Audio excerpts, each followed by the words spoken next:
The easy choice would have been to delete that message and continue on with my life forever, pretending that it never happened. The right choice was to do what I did. Then maybe that's what you should do. Maybe that's the right choice. I think at the end of the day, this is what it is. When you don't face your fears, they grow. Next Level Nation, welcome back to another very special, as always, episode of Next Level University, where we teach you how to level up your life, your love, your health, and your wealth.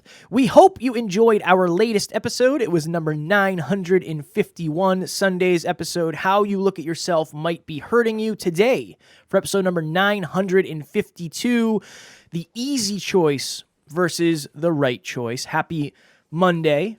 I was looking back at our old episodes a while ago, and I remember this concept, this thought, this topic was something Alan and I had talked about way back in the 100s of our episodes. And this was a topic that I was talking about a lot. It was like something I was super focused on, or I was talking about all the time. You have to understand that oftentimes the best choice is the most difficult one. I will never forget this, and this is a vulnerable story. It's easy for me to share now, but it was very challenging when it first happened. So 5 years ago, I was sitting in my recliner in my living room in New Hampshire. I was living alone at the time, and I was going through my Facebook messages, and I didn't realize that on Facebook at the time, and I think it's still this way today, there is a folder where if somebody sends you a message and they're not friends with you, it gets sent to that folder. And I didn't know that folder existed. So I was going through my messages, clearing out my messages for whatever reason, and I saw this message from somebody and I didn't recognize the name. And I said, well, I'll just check it and see what it is. And the message read something like this: "Hey, Kev, this is blank. I'm your father's girlfriend. Your father wanted me to send you a message and let you know how proud he is of you, and if you're willing to meet, he would absolutely love the opportunity to get together and grab lunch with you." For those of you who don't know, for context, I didn't know my dad. I saw my dad a few times when I was younger, but I was never old enough to understand. I didn't know what he looked like. I don't remember ever seeing him. I definitely saw him when I was a baby, but I don't know because I don't have any recollection of that. So here I am sitting in this recliner and I'm reading this message. And when I get to the end of the message, I remember I threw my phone on the ground, I fell on the floor and I started to cry because for most of my life, I had this hardened persona of I don't care that I don't have a dad. I don't care about my dad. I don't care about if he's alive, if he's dead. I will never meet this man. I don't care. I don't want to give him the satisfaction of getting to know me. And the reason it was so challenging is because now I have the opportunity to actually stay in alignment with that or make a different decision. I remember I messaged one of my friends and I said, "Hey, can I talk to you for a minute? I have something going on." And this person said, yeah, for sure. What's going on? And I explained the situation. And I said, I think I have to go see my dad. I think I have to. I don't know why. It's for me more than it is for him. And this was one of the most challenging decisions I have ever made in my entire life. It was unreasonably difficult, but I knew that the easy choice would be to not do it, to ignore it and pretend I never saw it. The right choice for me was going to do this. So I sent a message back. I said, yeah, I'm open to do it. Let me know the details and we'll set it up. And we scheduled the lunch, and I'll never forget that day. I was like so nervous, and I was thinking like, what are we going to talk about? Is he going to cry? What is this going to be like? I don't want to do this. This is going to be so uncomfortable, but I knew I needed to. There was a part of me that knew that this would be something that would really help me heal. It would really help me heal, and it did. So I drive down to this little diner. It was the Miss Mendon Diner in Mendon, Massachusetts. Alan, I don't know if you know where that is, at the car dealership. I know Mendon. I don't know the diner. It's at that big car dealership. There's a little diner in there, I've been there. Nice little place. Yeah, it's a nice little place. Yeah. So we go there. Well, I go there. We're gonna meet, right? We're gonna meet there. I go there. Naturally, I get there early because I'm usually early when I go places. Crippling anxiety will do that to you. That's one of the reasons. And I get there. I park the car. I walk inside. I get a booth. And I remember I was just sitting there like so nervous, probably sweating through my clothes. Like, I don't care about food. I'm not thinking about pancakes here. I'm thinking about getting this over with. This is going to be very challenging. And I remember I saw a man walk by the window. And somehow I was like, yep, that's my dad. Don't know how I knew. Didn't know what my dad looked like. I didn't even know my dad's name.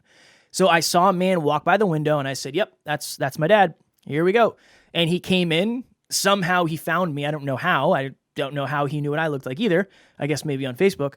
And he sat down and we proceeded to have a conversation and just kind of catch up. Very strange. I don't remember exactly what we talked about, but it was a very challenging conversation. It was a very challenging day.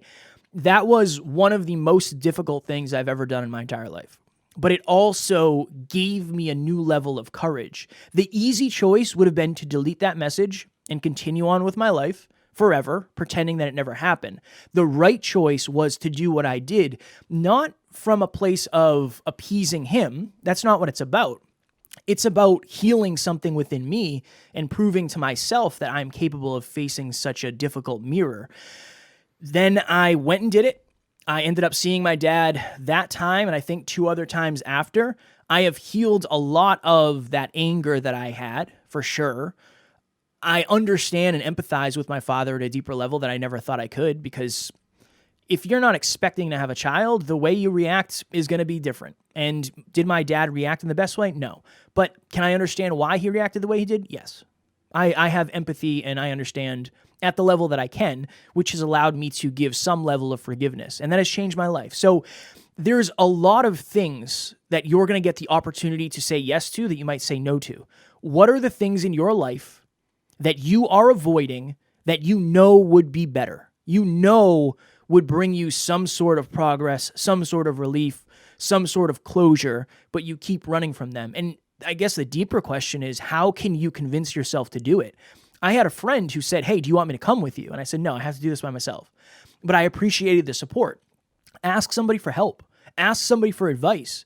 If this is something you're struggling with, reach out to me and I'll talk to you about how it went for me if this is a challenge you have. But ask yourself that question. What are the things that would benefit me tremendously that I am constantly running from, and how can I get over that hurdle? The gold is buried where you least want to dig, and this is true for all of us. I used to think that I didn't know enough about business, or I didn't work hard enough. I used to think, prior to Emilia and I getting together, I used to think, oh, okay, like I'll just do better here, and here. I'll learn more. I'll work harder. I'll make it happen. But for me, my difficult growth journey was much more on the inner growth side, and quite frankly, vulnerably here on this episode, I want to be completely transparent as well. There are certain things that I, quite frankly, in this moment with Kevin talking about that I am still avoiding as well. One of them in particular is I had a stepfather from age 3 to 14, and I went back with Emilia and reviewed some of the Facebook messages that he and I had together, and I asked him if he wanted to get together, and he said, yeah, I'm going on a trip. I'll be back in a month and a half or so, and I'll reach back out to you. And he, quite frankly, never really reached back out. And I should be proactive in that. I've had several people close to me who I do trust their judgment tell me that until I do that, Kevin, you're one of them, I'll never fully be able to be the full man that I'm capable of being. And so when I want to maximize my potential, it's like, yeah, hard workouts and, reading more books and learning more business and becoming a better speaker, a better podcaster, a better coach, a better consultant. All of those things are valid and all those things are great. And quite frankly, those things have become strengths, probably because on some level I've been running from some of this deep inner stuff. When Kevin and I first started doing breath work, we interviewed a woman. Her name's Samantha Skelly, and she's awesome, and she introduced us to breathwork. It was episode 402. If you go to episode 402 on YouTube in Next Level University, I still go to that regularly, and I try to do breathwork every day. I don't do it every day. I probably do it once every 3 or 4 days. But the last 10 minutes of that episode is a breathwork exercise that she takes us all through. There's 23 people in that room, 22 of which are crying. Samantha Skelly says live, you guys are going to make me cry. And Kevin's, I think I said there's a bug in my eye and I'm trying to suffocate him. And I think you said something like, I'm not crying, I just have something in both my eyes. Yeah. Which, I think that's a super bad reference, right? Yeah, it's really, really funny. But anyways, and then Kevin and I, after we met Samantha Skelly, we would get together with our friend Mark Metry in the studio back when we had the studio, and we would do breath work together. And at the end of breath work, for whatever reason, I would have this overwhelming cry session of healing. And if you've never done breath work, I highly recommend it. I do think that's a really good beginner breath work thing. So if you go to episode 402, check that out. The last 10 minutes, the songs that she plays are absolutely beautiful as well. But at the end of the day, I think that this is true for all human beings. We all have a strength zone and a weakness zone. We all have things that we are awesome at, and we know it, and those things are in our comfort zone. So me talking business with Brant Pinvidic is not outside my comfort zone. It's actually exactly where I want to be. Us interviewing Stephen Kotler was not outside my comfort zone. That was exactly where I wanted to be. But my stepdad, going to see him, is so far outside my comfort zone, I can't even explain. And so there's certain things that I avoid. And at the end of the day, it's because of lack of courage.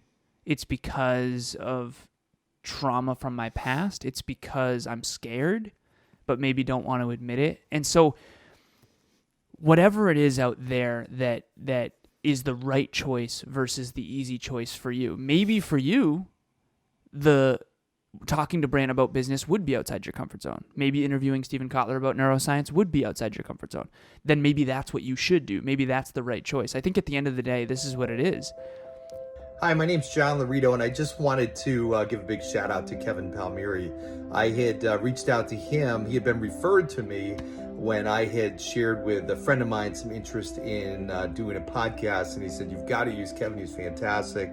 He's the best around. He'll get you started and off the ground and soaring high in no time. And take it from somebody who knows nothing about podcasting other than maybe saying a few things. But as far as behind the scenes, the startup, everything, I knew nothing. Kevin was phenomenal in terms of leading me through the whole process, and not just easy to work with, but really, really knows his stuff. A great combination between leading me through all the stuff I had no idea what I was doing, but also really listening to me and understanding what it was I was trying to accomplish and what my vision is. So whether you're looking for somebody to help you and get you started, or somebody, as I've done, where I'm putting it entirely in his hands because I've got total trust and confidence in him, and he is a true pro and easy to work with, any of those ends of the spectrum, you're going to have a lot of success and a lot of fun working with Kevin. Trust me. Thanks. When you don't face your fears, they grow. Kevin was afraid of planes. He had to get on a plane. And he wouldn't be where he is today if he didn't face those fears. And it's interesting because every time we get on a plane, I'm asleep before the thing takes off, and he's freaking out. Right? And one of the times planes. I think you wanted to look out the window, right, on purpose to face your fear. That fear chasing, we cannot explain how valuable that is. You have to fear chase, and I have to fear chase still. So this is a never-ending journey. And I know, too, we have a mentor that emailed us recently that we have to vulnerably talk to, and I'm avoiding it. Still, to this moment, I'm avoiding emailing him back, and I will eventually muster the courage to actually do it. But I want you to know, if you're out there, there's always a right choice, and there's always an easy choice. And we know inside of ourselves that we have that higher road we could take, and then we have that lower road we could take. And last night, for example, the last thing I wanted to do was go to the gym. I did not want to go. But I'm 49 days in, and I have this moment. Here's the moment. Okay, I don't want to go to the gym, but I know I should. And then I have the low road of like, well, I could just stay here, and there's a speech tomorrow that I'm not really fully prepared for yet that I didn't know about. Insert excuse. And I just say, no. Do the thing. Take the higher road. Just take the higher road, and you'll be glad you did. Last night, another example. Emilia watched a film on Netflix about SpaceX and Elon Musk and what they have going on over there, which is unbelievable. I don't even know the name of it, to be honest, because I came in later. I was upstairs in our little, we call it the Nook, So Kev, in between our offices, we have 2 chairs now, 2 armchairs. It's not like just a bunch of stuff anymore. And we have like a little light in the middle. And so my spot and her spot, it's kind of cool. My spot's right near my office. Her spot's near her office. And so we have sort of this, our upstairs is set up very well for productivity. But anyways, so she gets home from the gym and she's ready to eat food and watch the Elon Musk thing, the SpaceX thing. And I'm like, oh God, I don't want to go back to work. I do not want to go back to work. I don't want to open my laptop, read these emails, figure out what I'm going to talk to these kids about, right? No, I do. I'm excited to talk to the kids, but I didn't want to prep last night. I wanted to eat food with Emilia, and I wanted to hang out with her and Tucker, and it looked like they were having the most fun I've ever seen in my entire life, like, right? And I'm upstairs on my goddamn Remarkable trying to come up with good ideas for podcast speech. So I took the high road, and she helped me. She's like, I'm trying so hard not to be selfish right now because all I want to do is snuggle you. But I did. I took the high road. I put on my deep focus music. I put on my AirPods so I couldn't hear all the fun they were having, and referring to Emilia and Tucker. And I went upstairs by myself in the dark and prepared for my speech today. And I will be grateful that I did that because I'm excited now. I'm well prepared. I'm dressed nice. I'm ready to rock. And there's always the high road and there's always the low road, but it's inside of you. No one else can tell you what your high road is. I mean, from an outside perspective, it's like, well, why do you have to go and spend time with your stepdad? It's like, why do you have to go it's like, I know inside of me that I have to do that. I know that's a part of my journey that I need to face. I know that on some level I'm being a coward by not doing that. You kind of know inside of yourself that inner compass is so authentic. And when you don't follow that, maybe you know you need a coach. Maybe you're out there and you're like, I know I need a coach. I've been thinking about hiring Kevin or Alan for the last year. And I just don't do it. I keep avoiding it. Alan's intimidating, he's a little arrogant. I'm just joking. But like, you might need to answer that call. Every single movie, every single book, the victim becomes the hero and eventually becomes the guide when they answer the call. And the villain is fear. The villain represents fear and scarcity and suppression. And so think of your favorite movie. There's a moment where the victim becomes the hero, and it inspires each and every one of us because every one of us is living that same thing. So maybe you're not talking to your stepmom or your stepdad, or maybe you're not having that difficult conversation with your partner, or maybe you're avoiding an email that you should be sending, or maybe someone sent you some feedback about Next Level Live and you want to respond and say thank you for the constructive feedback, but you're avoiding it and it's on your to-do list on the bottom. And honestly, that's me. So that's me and my challenges. We all have avoidance tendencies. We all procrastinate. We all numb. We all get lost in social media because we're avoiding the uncomfortable truth of the fact that we're not always taking the high road. And I would like to say this. I am taking the high road in my life more now than I ever have, but there are still places where I'm taking that low, easy road and I'm making the easy choice. And I do know that. And I'm learning every single day how to muster the courage to take the higher road. And I know for a fact that I will at least send a message proactively and try to go and see if I can sit down with my stepdad just like Kevin has done with his dad. And I'm ready to do that when I'm ready. And when I do it, and I will do it, and I will keep that promise to myself. And whether he wants to do it or not, at least I'll know that I did what I could. And I think that at the end of the day, that's integrity. And integrity with self and self-esteem and self-worth and self-value. That's what we're looking for here.